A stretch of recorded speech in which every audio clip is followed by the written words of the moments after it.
What if the life you are living is just an echo of an old assumption you consented to long ago? You've been trying to change the echo. You've been screaming at the walls, trying to make the echo different. But the change never happens to the echo. The change happens at the source. The source is your consciousness, the I am within you. You have been waiting for God to give you a new place. But God is the new place, awaiting your selection. This is not a journey of travel. It is a journey of assumption. And by the end of this revelation, you will not be waiting for the change. You will be the change. You will understand how to select the new place. Right now, you feel it, don't you? A stirring, a deep, holy discomfort with the way things are. You have been standing in the same room for too long, and the walls are beginning to close in. Your consciousness, the I am that you are, is demanding expansion. And this interruption, this door slamming shut in your face, this sudden confusing silence, this is not failure. You must understand this. This is not a punishment from an angry God. This is the universe, your own divine consciousness, initiating a change. It is an act of repositioning. You have outgrown the old state. The person you are becoming, the assumption you have been cultivating, can no longer breathe in this old environment. The operant power within you is forcing the change. It is pushing you out of the nest. What you call a setback, God, your I am, calls a transition. It is the necessary destruction of the old to make way for the new selection. You cannot build a palace on the foundations of a prison. The foundations must be cleared. This discomfort, this interruption, is the sound of the demolition crew sent by your own inner world, making space for the blueprint your imagination has already designed. You are not being rejected. You are being protected from a future that is too small for your destiny.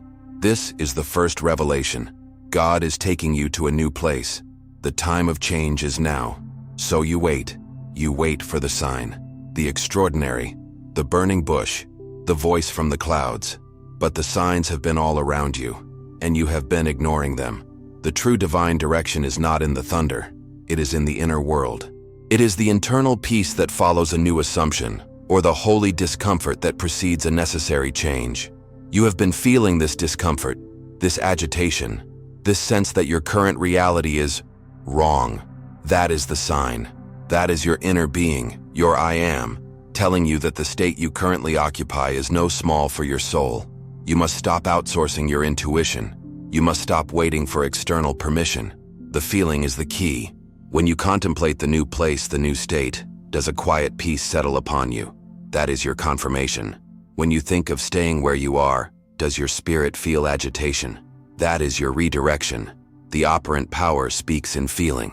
Your job is to learn to listen, to trust this internal compass. The need for extraordinary signs is the ego's way of avoiding the simple, profound, and immediate direction of your own consciousness. The peace is your permission. The discomfort is your eviction notice. Now go deeper. You must reinterpret your setbacks. What if that apparent failure was actually your greatest victory? What if that loss was the necessary clearing for your true purpose? You have been looking at your life through the lens of the old state, and so you see only loss and delay. But from the perspective of the I am, from the perspective of your higher self, these setbacks are God's method of repositioning. It is a promotion, not a punishment. The universe, in its infinite wisdom, must sometimes move you by force when you refuse to move by faith. It must shatter the idols you refuse to put down.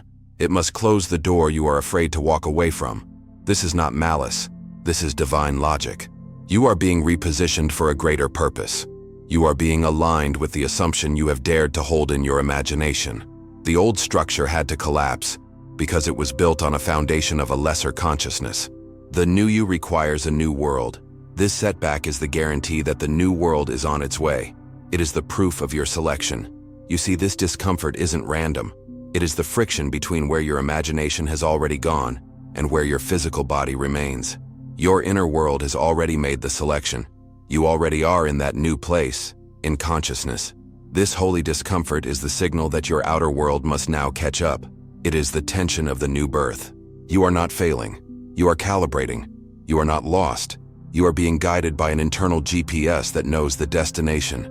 The interruptions are not obstacles. They are the path. Every closed door is a funnel, directing you toward the one door that is meant for you. The door your own assumption has already opened. Stop fighting the current. Stop diagnosing the situation as bad. You must rise to a new level of awareness and see the divine hand in what feels like human chaos. This is the time. The change is here. But that's only the surface. Recognizing the shift is the first step.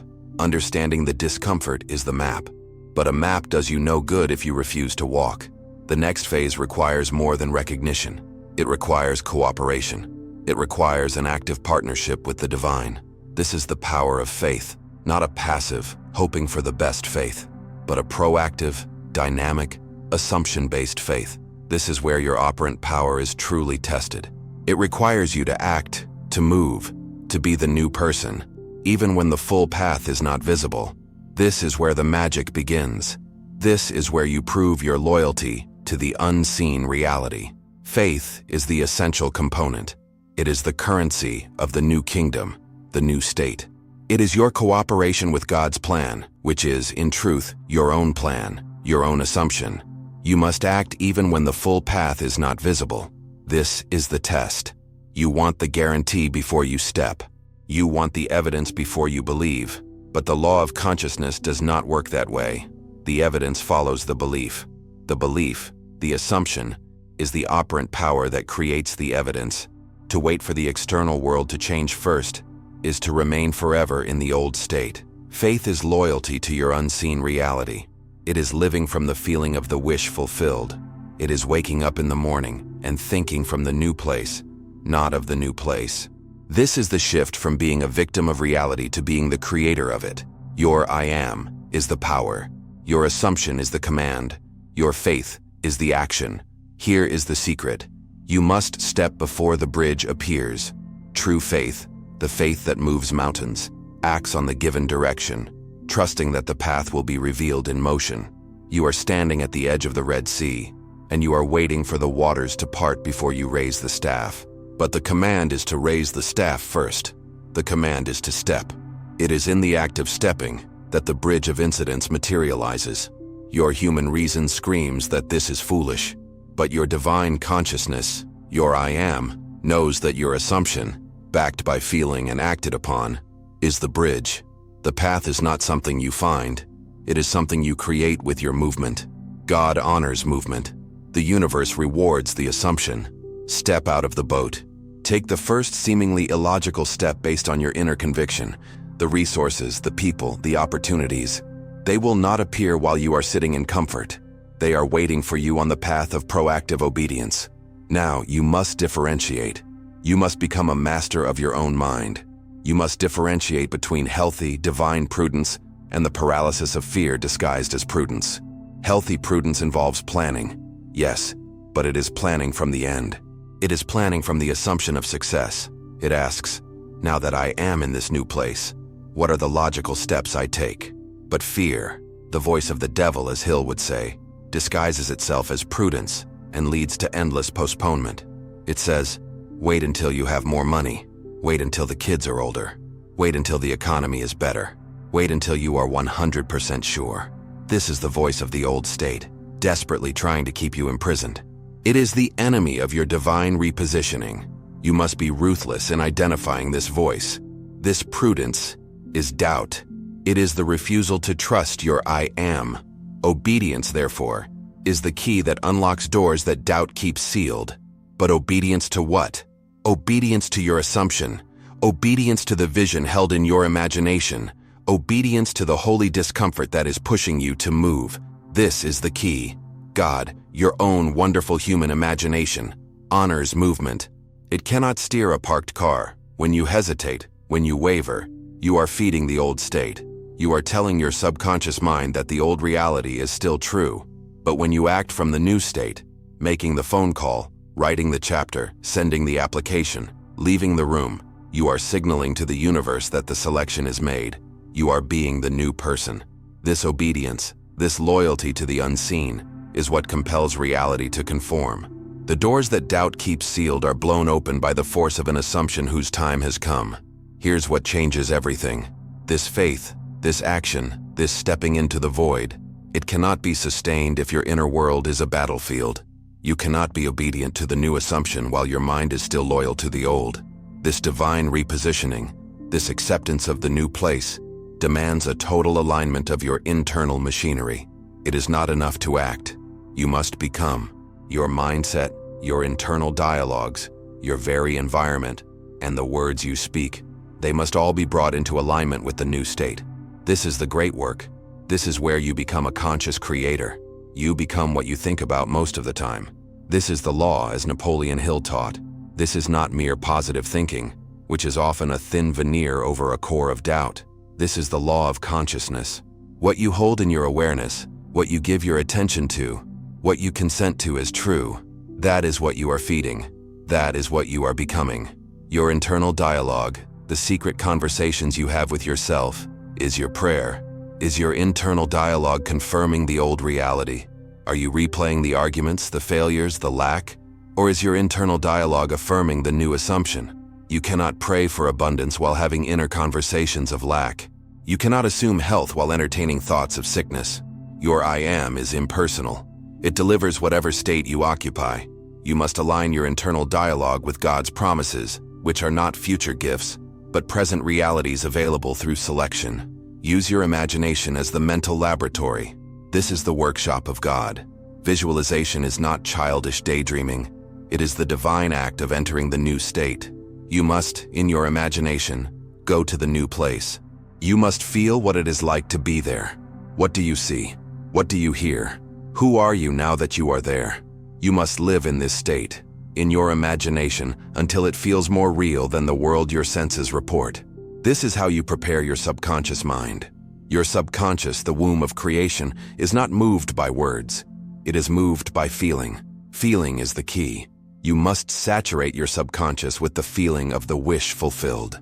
This repetition, this disciplined dwelling in the new state, is what hardens your assumption into objective physical fact.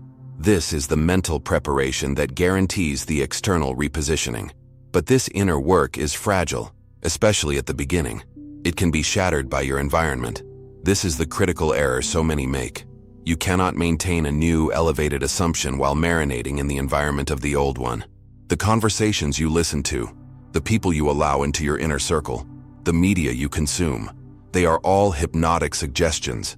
They are all reinforcing states of consciousness.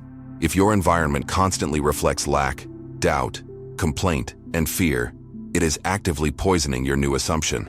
It is like trying to grow a delicate orchid in a frozen tundra. Your destiny is being shaped, moment by moment, by the chatter you allow into your consciousness. The operant power within you is influenced by the suggestions you accept as true. You must become a guardian at the gate of your mind. Therefore, you must consciously curate your master mind. This is not just a strategy for business success. It is a vital tool for spiritual survival and divine repositioning. Your inner circle, your mastermind, must be aligned with your faith and your purpose. You must surround yourself with people who understand the language of assumption, who support your vision, or who, at the very least, do not actively drain your energy with their doubt. This often requires a painful but necessary pruning. You must distance yourself from those who insist on seeing you only as your old state, those who mock your ambition, those who are addicted to the reality you are leaving behind. Your new reality, your new place, requires a new container. You must choose your influences or they will be chosen for you, and they will keep you locked in the past. Now go deeper. This alignment of mind, this curating of your environment, inevitably leads to friction. It leads to friction with the familiar. The divine repositioning demands a separation. It demands you leave the old. This is perhaps the hardest test of all, because the old is not just a place. It is an identity. It is relationships. It is comfort. The call to change requires leaving behind territories, mindsets, and even relational dynamics that once defined you. It requires setting powerful, non-negotiable boundaries. The call to change is always, at its core, a call to leave. Just as Abraham was called to leave his homeland, his father's house, his familiar territory, you are being called to leave your familiar state of consciousness. This is not just a physical move, though it may include one. It is a psychological death. You must leave behind the mindsets that built the old life. You must abandon the relational dynamics that kept you small.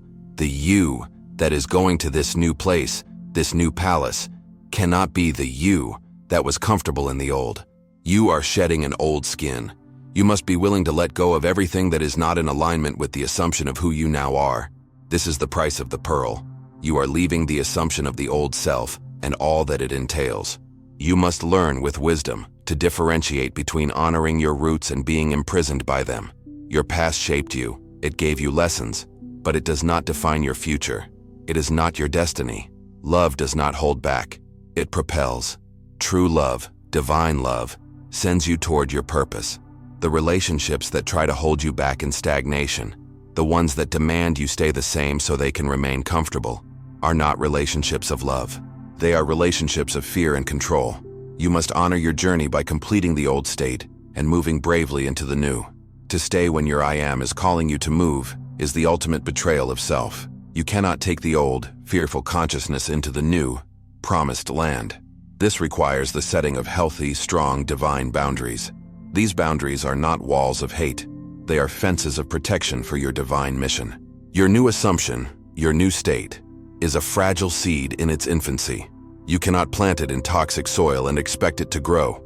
You cannot share your sacred vision with those who will mock it. You must protect your mental space. This may mean saying no without guilt. It may mean being silent when you are tempted to argue. It may mean being misunderstood, even by those closest to you. Your loyalty is not to their perception of you. Your loyalty is to the vision within you, the selection made by your I am. This is not selfish. It is sacred. You must accept this profound truth. Your new purpose, your new state, will likely not be celebrated or understood by your old environment. A prophet is without honor in his own town. A king is not recognized while he is dressed in the rags of a prisoner. Why? Because the town, your old environment, only knows the old state. They only see the reflection of who you were. They have a vested interest in you staying the same, because your change forces them to look at their own stagnation. Do not seek their validation. Their validation is irrelevant. It is a trap. The only validation you need is the inner feeling of the wish fulfilled, the quiet knowing of your I am. But that's only the surface. Leaving is one thing. Setting boundaries is the defense. But arriving is another journey entirely. Between the moment you leave the familiar, Egypt, and the moment you arrive at your purpose, the palace, there is a process. There is a wilderness. There is a test of endurance. This is where most turn back. They mistake the journey for the destination. They mistake the alignment process for failure. They must learn to endure the process. From the pit to the palace, there is a path you must walk. Look at the story of Joseph. It is the blueprint for divine repositioning, the anatomy of an assumption unfolding in time. The vision is given. The new state is assumed, the palace. But the path to that new state is not a straight line. It goes down before it goes up. It involves periods of profound silence, of betrayal, of injustice. The pit, the prison, these are not punishments. These are not signs you are on the wrong path or that your assumption has failed. They are the path. They are the necessary stages of transformation, the bridge of incidents. The pit is where the old identity of the favorite son is stripped away. The prison is where the new character, the leader, the administrator, is forged in darkness. You are not being buried. You are being planted. This is the cocoon stage, and you must not fight it. You must understand that these divine delays are not abandonment. They are periods of intense alignment. Consciousness, your I am, is not in a hurry. The I am is timeless. These delays are often periods of intense preparation, where your being is being reconstructed to sustain the weight of the new reality. You are learning skills in the prison of your current circumstance that you will need in the palace of your fulfilled desire. If you were given the new state too soon, your unformed character would collapse under its weight. This is not a delay. It is divine timing. It is the necessary interval between the selection of the state in your imagination and its externalization in your world. You must trust this unseen process. The key, the absolute key to shortening this time, is to maintain excellence, integrity, and faith in the unseen, in the unjust situation. Joseph didn't sit in the prison and complain. He didn't curse God. He ran the prison. He was faithful to his state, his character of excellence, even when his circumstances, the prison walls, contradicted it. This is your training ground. How you behave in the pit, in the delay, determines how long you stay there. Are you in a state of resentment? Are you reaffirming the problem? Or are you using this time to build the consciousness of the person you are becoming? You must live from the end, even in the belly of the whale. You must therefore overcome the two silent thieves of destiny, resentment and impatience. Resentment keeps you tethered to the past, to the old state, to the betrayal. It keeps you locked in the prison of what they did. You must forgive, not for them, but for you, to release your energy from the past and aim it at the future. And impatience. Impatience is the ultimate expression of doubt. Impatience denies the new assumption by constantly looking for it, which implies you don't have it. You must trust the process. You must trust your I am. God's timing, the timing of your own consciousness, is perfect. Every single stage of this adversity holds the seed of a greater, equivalent benefit. It all comes down to this moment. The change has arrived. The discomfort is the call. The faith is the cooperation. The alignment is the work. The boundaries are the protection. And the process is the path. You are not waiting for God to move you to a new place. You are the operant power. God, your I am, is moving you as you into a new state of being. The time for change is not coming. It is not in the future. It is now. You already are in the new place. Assume it, feel it, and walk. You are no longer the person who started this video. The old state is gone. The new place is here. You have selected it. Now you must live from it. Do not look back. Do not ask for signs. Your feeling is the only sign you need. What new assumption are you living from right now? Tell me in the comments below. Your declaration is a powerful command to your inner world. Subscribe, turn on your notifications, and do not stop here. The next revelation is waiting. Click the next video and go deeper into the I am.